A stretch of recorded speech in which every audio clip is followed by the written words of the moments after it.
Hey, what's up you guys? Thank you for joining me again. Now in this video, we're going to be covering chapter 6, which is linear law. Now this is a rather short chapter and there are 3 main subtopics. So I'll try to cover all 3 subtopics in this one video. So without further ado, let us get started.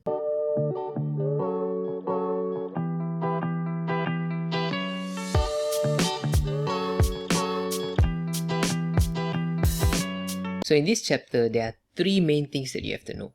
The first thing is understanding the difference between linear relation and non-linear relation.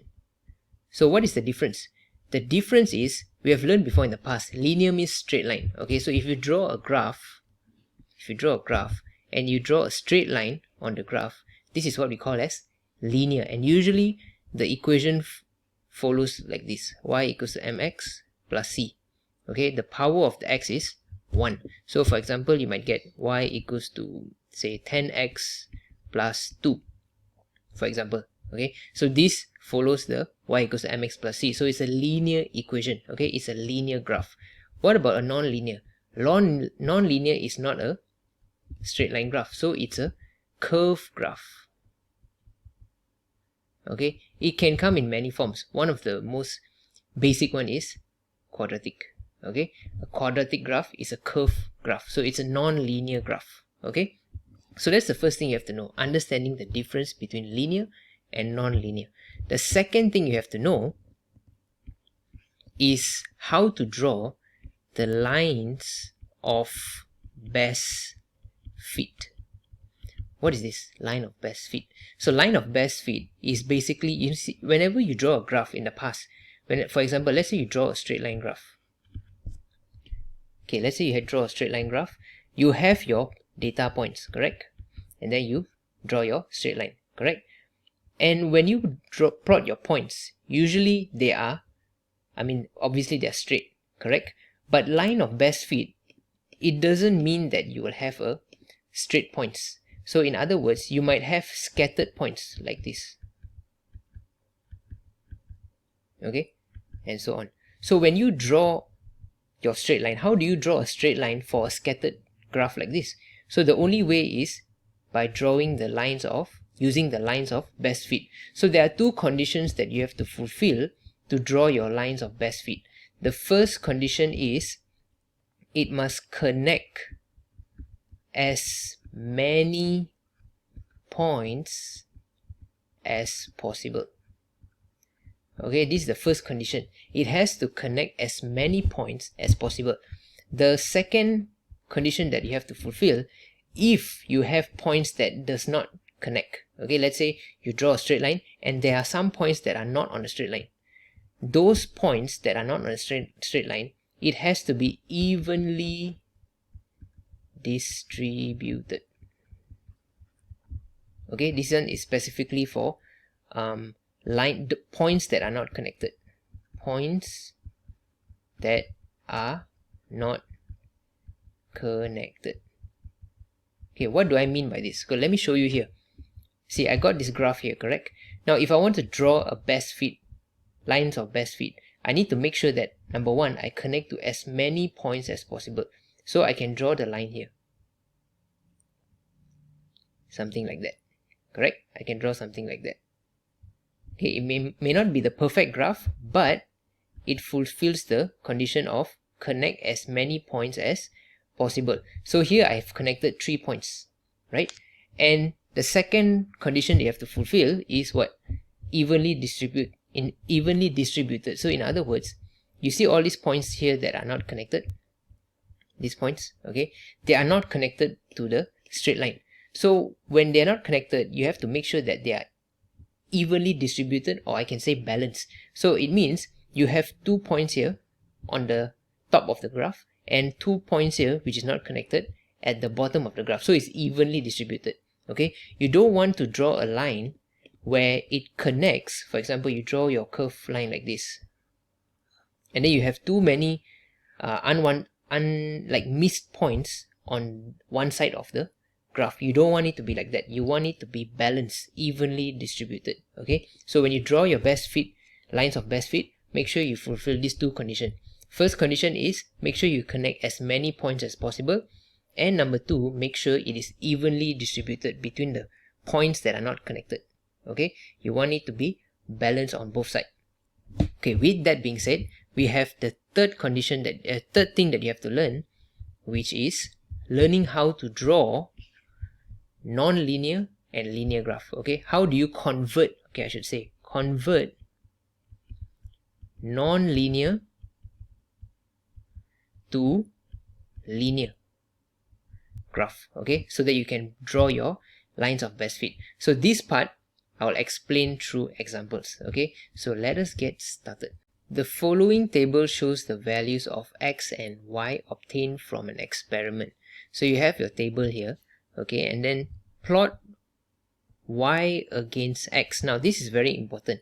Whenever you see it says plot something against something, make sure you understand that the first one here, the first whatever they say here, the first one has to be the y-axis, and the one that comes later, okay, against x, right? So that x here, it means is on the x-axis. Okay, make sure you know that, because when you start solving tougher questions, they're not going to give you something so direct. They might say plot log y against x square, for example. So you must understand that this would be on the y-axis and this would be on the x-axis. So in this case now, they are saying plot y against x. So you know the y is the y-axis and the x is the x-axis. And they even gave you the scale. So which is much better. 2 cm 2 unit for x-axis and 2 cm to 5 units on the y-axis. Now I'm going to change this a little bit because I got no enough space here. So instead of 2 cm 2 units, I'm going to do 2 cm 1 unit. So I'm going to change the question here. Make it 1 cm 2 units. 1 cm 2 units. I'm going to change the question a bit, okay? 1 cm 2, so that I got more space to draw.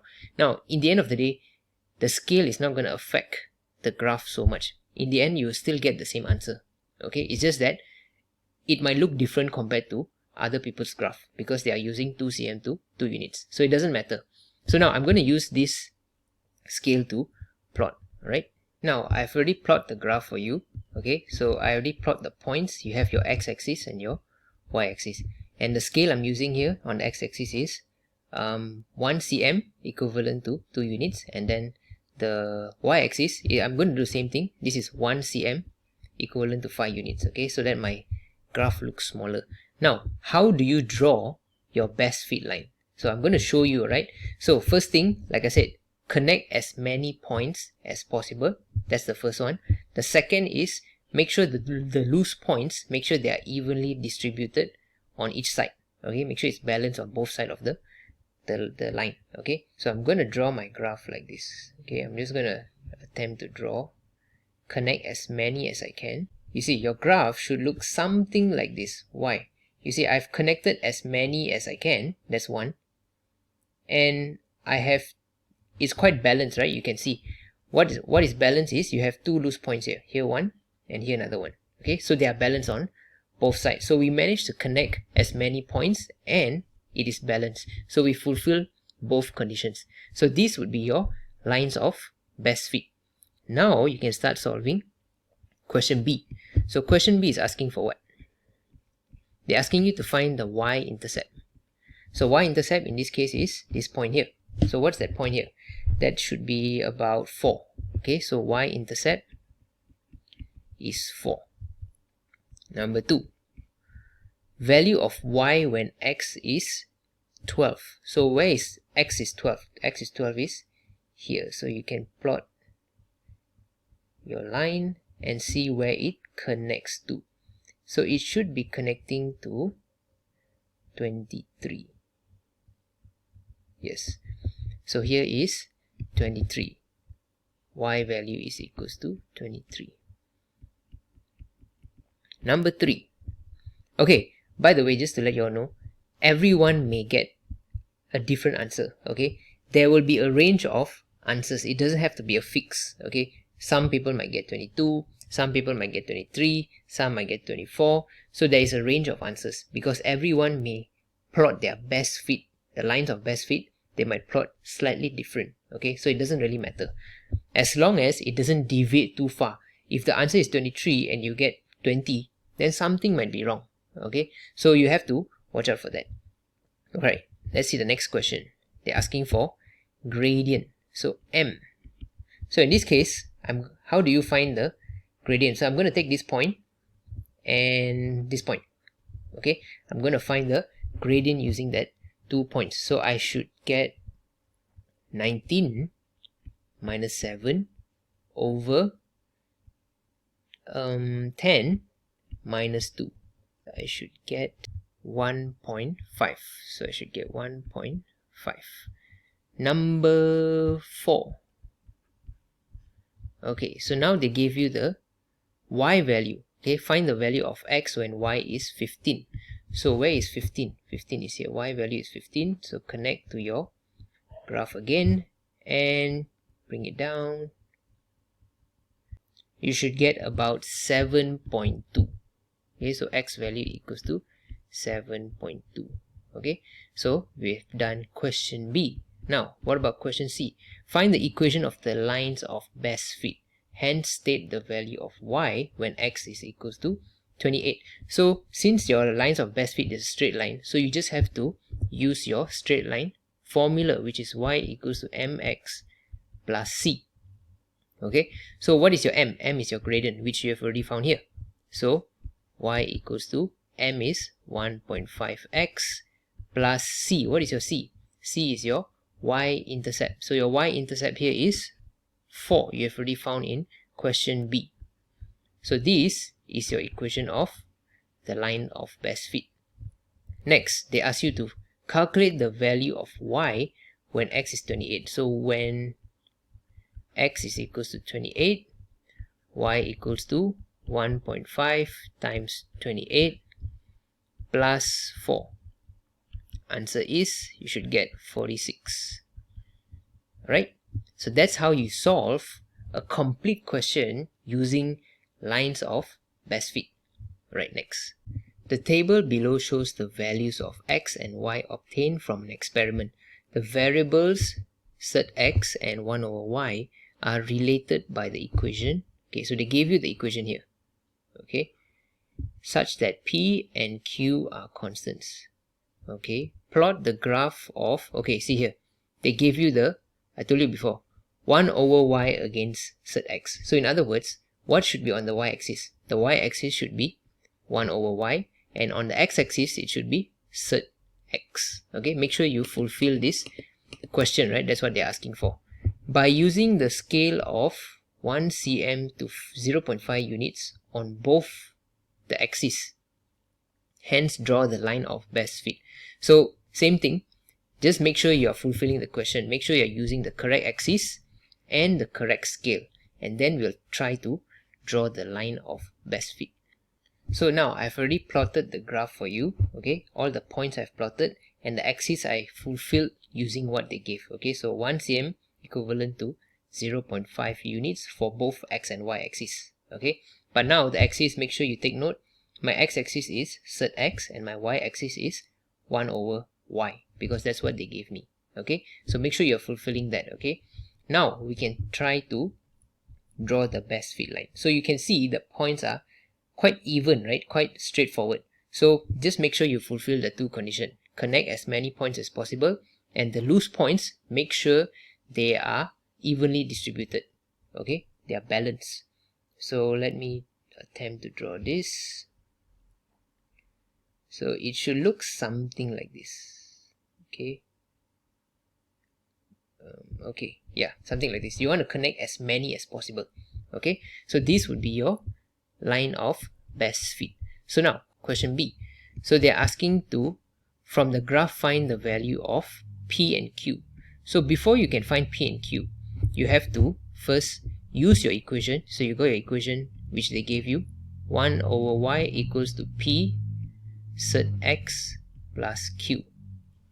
Now, your x-axis here is, from the graph, is set x, and the y-axis is 1 over y. So you can actually use this to make it the same as y equals to mx plus c. So 1 over y will be your y value, and then m would be p, and x value would be cert x plus c. Why am I doing this? Because you notice the x value is, the x-axis is cert x, so that means this one is the cert x, and then the y value, y-axis is 1 over y, so that means the y is equals to 1 over y.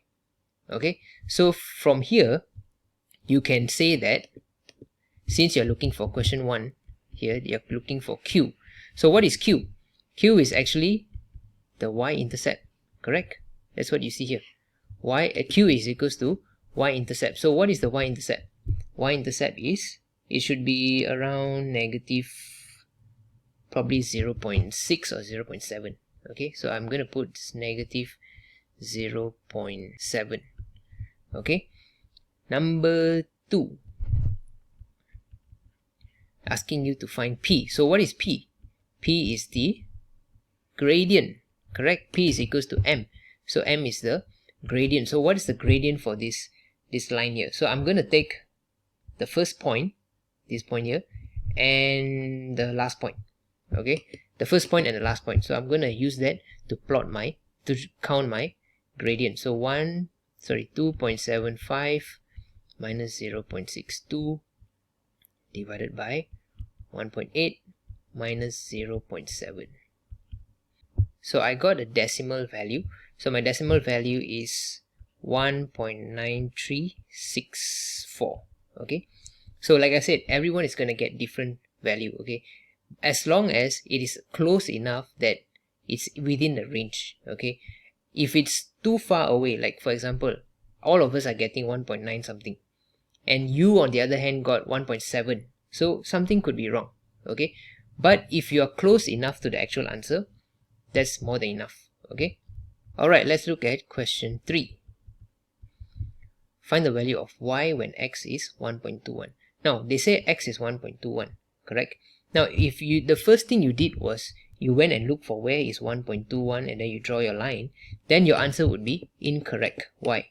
The reason is because your x-axis here is cert x. Okay, it's not x, so you cannot just use the value here, because this 1.21 represents x, but your x-axis is cert x, so you must find what is cert x.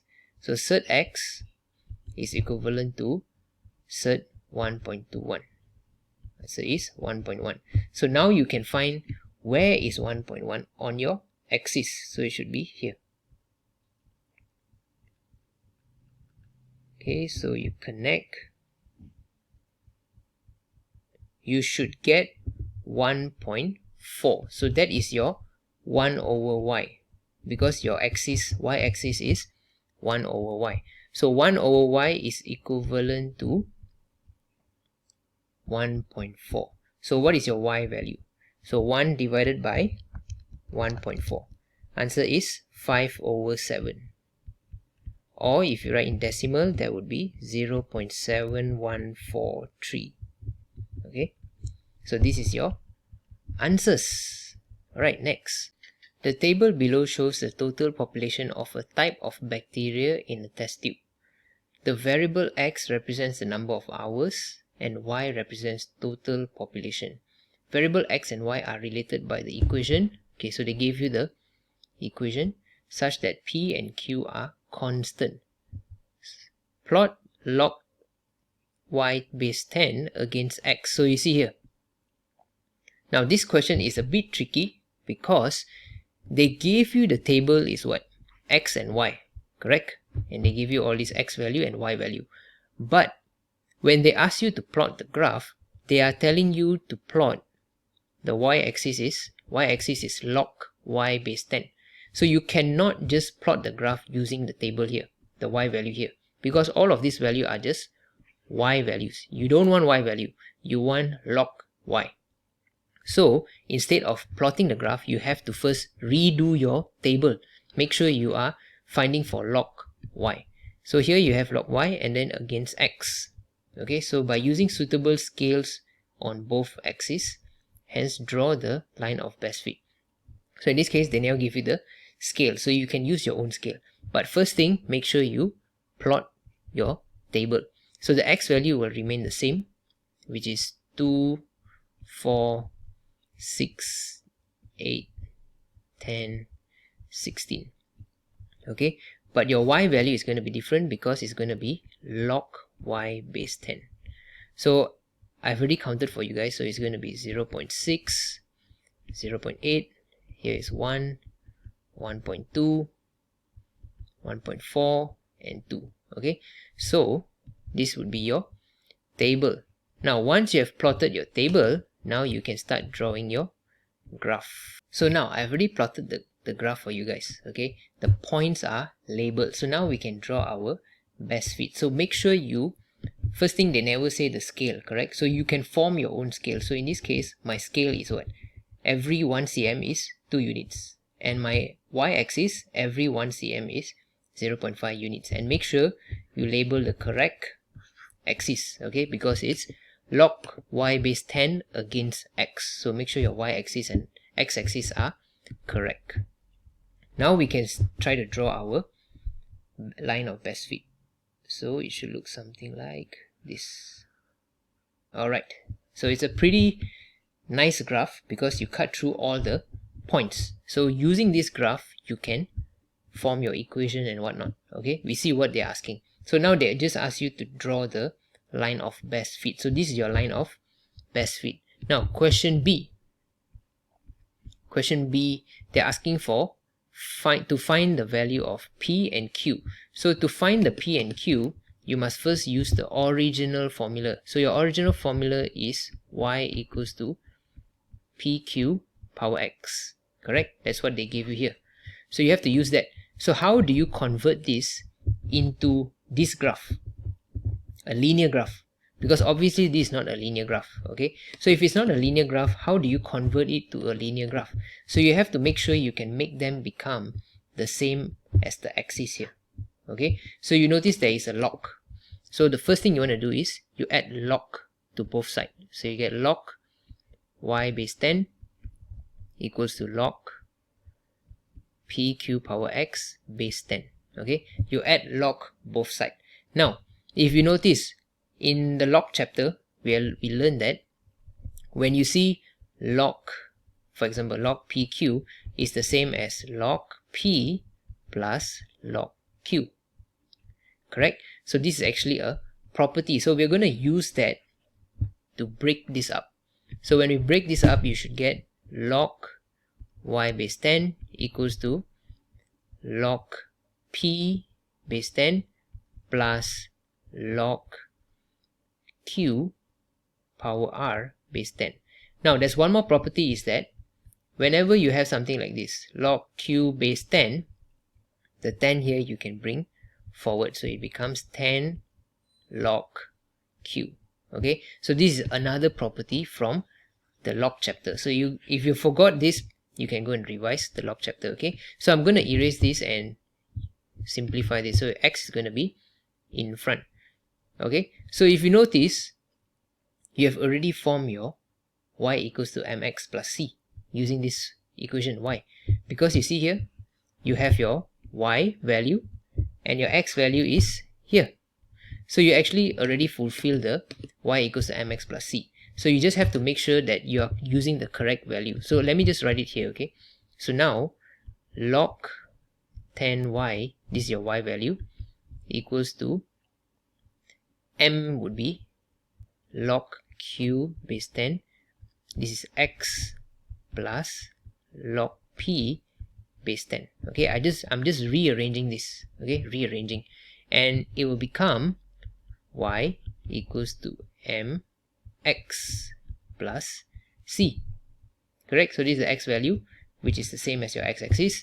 This would be the y value, which is same as your y-axis. So in other words, since you are looking for p and q, so how do you find p? P is basically the y-intercept. Okay, so log p, okay, this is question I, log p base 10 equals to the y-intercept c value. So what's your y-intercept? 0.4. So p is equals to 10 power 0.4. So your answer is 2.5119. Okay, so log Q, you want to find for Q, right? So log base 10 Q is equals to the gradient. So what is the gradient? The gradient is, okay, I'm going to take the last point here and the first point. Okay, so I'm going to get 2 minus 0.6 divided by 16 minus 2. Your answer is 0.1. So Q is equal to 10 power 0.1. Answer is 1.2589. Okay, sorry I have to cram here, I don't have much space, but yeah, so your answer is 1.2589. Now like I said again, if your answer is close to this, that means you got it right. If it's too far away from this, that means something is not right. Okay, so now last question, they ask you to estimate the total population of bacteria after 5 hours. So I'm going to write this here. So you know that, you see the question is telling you X represents the number of hours and Y represents the total population. So in this case they are saying estimate the total population, that means find the Y value after 5 hours. Hours is what? The X value, correct? So when X is equals to 5, so where is X equals to 5? X equals to 5 should be somewhere here.